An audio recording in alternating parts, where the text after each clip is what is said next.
בעברית תקינה לא כמו שלי, הוא יודע להגיד את זה כמו שצריך. כל הכבוד, זה פשוט. כל הכבוד זה פשוט, בסדר. שלום לשלומי בן עטר. שלום. אתה משתמש בזה, בסמארטפונים, שולח חיוכים, עצבני, אהבה, לבבות. אז שלומי בן עטר הוא מנכ"ל חברה שנקראת מוג'יז, שכובשת את מוג'יז. כן. מאימוג'יז. כן, שם כזה. שבעצם אתם לקחתם את הנושא הזה של אימוג'יז, שזה כל האייקונים האלה, המחייכים והעצבנים והמזיעים וכל מיני כאלה. כן. ואמרתם, אני רוצה לעשות את זה אישי. הרבה יותר אישי, זאת אומרת, בוא תסביר מה זה. אוקיי. אולי תסביר אותו ממני. לא, אמוג'יז זה נכון לגמרי, זה טרנד עולמי מטורף שכבר כמה שנים טובות משתמשים בו מיליארדי אנשים בעולם. ואז היה איזשהו טרנד שהתחיל בארצות הברית שסלבים עשו לעצמם מקלדת אמוג'יז אישית. התחיל בקים קרדשיאן, ג'סטין ביבר. זאת אומרת, שולחים את הפנים שלהם כאמוג'י. הם מפתחים מראש, כן, ממש אפליקציות יהודיות אליהם.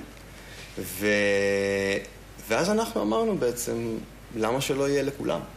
אז פיתחנו פלטפורמה, שעכשיו ממש בגרסאות הראשונות שלה יצאה יום רביעי, שבעצם עושה, כל אחד יכול לעשות לעצמו מקלדת אמוג'יז בסמארטפון. אז מה בעצם צריך לעשות? צריך להוריד מהאפסטור, מהגוגל סטור, צריך להוריד את המוג'יז, זה נקרא מוג'יז. אני ראיתי שזה בראש הרשימה שם של האפליקציות שרוצים לכם כרגע. נכון, זה היה היסטריה, אני חייב להגיד. בדרך כלל אתה מוציא מוצר, ואתה בודק, לאט לאט, אנשים מורידים, אתה מתקן אם צריך משהו, זה פשוט היה היסטריה של סופש. אז הנה, אני עשיתי את זה גם כן. אתה מצלם את עצמך בעצם. נכון. יש איזושהי מערכת שסורקת לך את הפנים, ואתה יכול לשים את זה עם נשיקה, עם כזה, עם דמעות, עם כולי. להראות, אתם רוצים שנראה?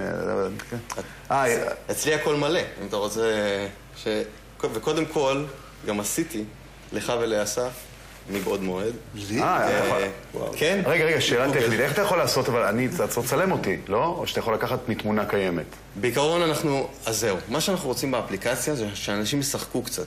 שיצלמו את עצמם. כן, כי כל הקטע זה לעשות, אתה יודע, שמח, עצוב, בוכה, יש מלא, יש כובעים, יש חבילות הרחבה, הכל חינם, מלא שטויות. אבל אתם כרגע עשיתם משהו שאי אפשר לעשות באמת באפליקציה כרגע, לפחות לקחתם תמונה שקיימת כבר באיזשהו מקום. אז מה שאני עשיתי, כן, זה מה שכל מיני אנשים ככה, אתה יודע, מתחכמים, אז גם אני התחכמתי עם עצמי, ולקחתי תמונות מגוגל. אז בוא נראה את אסף, עשית אימוג'י של אסף השטר שלך? אסף, כן, הוא נורא מביע. וזה... הנה, תראה אותך. תראה, הנה אימוג'י שלך. הנה, בבקשה. אסף נורא מביע, זה היה נורא קל, כמובן שעשיתי... וואו, עשיתי את זה יותר טוב ממני. אני עשיתי לעצמי ולא יצא לי כזה יפה. זהו, המון, אתה יודע, עדיין מתנסים. אני חייב להגיד שאחרי פעם או פעמיים שאתה עושה ומבין את הקטע, זה עובר חלק כבר, ואז... וראיתי שאתם נותנים כרגע חינם את כל התוספות.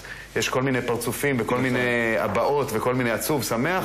וכרגע אפשר להוריד את זה בחינם. ראיתי אחר כך בעתיד, בטח תגבו על זה כסף, אז שווה להוריד כבר עכשיו. יש עוד דוגמאות של מה שמתם מאוד? אוי ואבוי. הסנדק. הסנדק. זה מה שקורה שלוקחים תמונות מגוגל. אתה לא שולט על הפרצוף. לא. אני אתן לך תמונה יותר טובה. זה בן אדם עם אוזן אחת. גדולה. ון גוך. הנכדה שלי עושה את זה. כן? כן, כל הזמן. לא, זה היה סופש היסטריה, אני חייב להגיד. אני מקבל ים של תגובות מאנשים ואמוג'יז באמצע הלילה. אבל תמיד בסוף מה תופס? בסוף תופסים... זה אתה השחקן? יש לך בחברה איזה מישהו שהיה שחקן? כן. אז זה בא משם, זאת אומרת, אתה למדת משחק בכלל. נכון, איך זה מתחבר? למדתי משחק לפני עשור נראה לי. יש לי רקע טכנולוגי, וגם אחרי זה למדתי עוד קצת, מגיע מתחום העיצוב, ואיך זה מתחבר זה חיבור ישיר, זאת אומרת, הבאנו את עולם המשחק כאילו לעולם א' מובייל, ב' האמוג'יז, כאילו תעשה לעצמך, תביע, ואני ככה מעודד אנשים לשחק מול אנשים אוהבים את זה, הם שולחים את הבאות של עצמם, ולא סתם איזה שמש מחייכת או משהו כזה. נכון. אני קצת שלחתי את זה לאנשים, אנשים נפלו על זה. זה הקטע, ברגע שקצת עוברים את השלב שאתה לא מבין בדיוק איך מסדרים את הנקודות בקו שיער, אני חייב להגיד טכנולוגית זה היה נורא קשה, זאת אומרת, אף אחד, לפחות ממה שאנחנו, המחקר שעשינו, אף אחד לא מתעסק בזיהוי שיער וכאלה, ולכל בן אדם בעולם יש שיער, קווי שיער אחרים, בעיקר אצל בנות. אני ראיתי שעושים את זה, אתה צריך לשים ממש את הקווים האלה מסביב. כן, יש מין נקודות כאלה, כן. זה נורא קל לעשות, אבל באמת יחסית את האפליקציות האחרות, אתה מצלם את עצמך, בוחר את הסוג פרצוף שאתה רוצה, עושה קו מתאר שיער, בוחר צבע עיניים, טק טק, נגמר הסיפור. זה הקטע גם, שאתה יכול עיניים, מי שרוצה עיניים כחולות ואין לו, או הפוך. הנה, אסף, אתה יכול עיניים כחולות אם אין לך. אתה יכול להיות בלונדיני. באמת, אנחנו מנסים, והעתיד של זה ממש... אני יודע אפשר יהיה לעשות, אתה יודע, סלפי עם בטמן וציורים, ויש לנו כל מיני פרדי קרוגר. אין סוף לרעיונות. מלא שטויות. שרק תצליחו ושטכנולוגיה ישראלית תפרח ותצמח. תודה רבה לשלומי בן עטר, מנכ"ל חברת מוג'יז. אסף, אתה מחכה פה, קלענו אותך באולפן היום. כן, נפלא, אני נהנה מכל שנה. אז אנחנו יוצאים לפרסומות, ואחרי זה יהיה פה אסף אשטר, שסוף סוף גם ידבר על מה שהוא רצה לבוא לדבר עליו, על המופע החדש שנקרא כל המילים השמחות ועוד כל מיני דברים.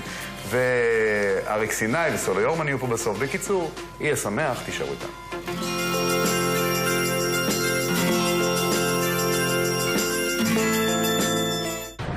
ממשלת ישראל נדבקה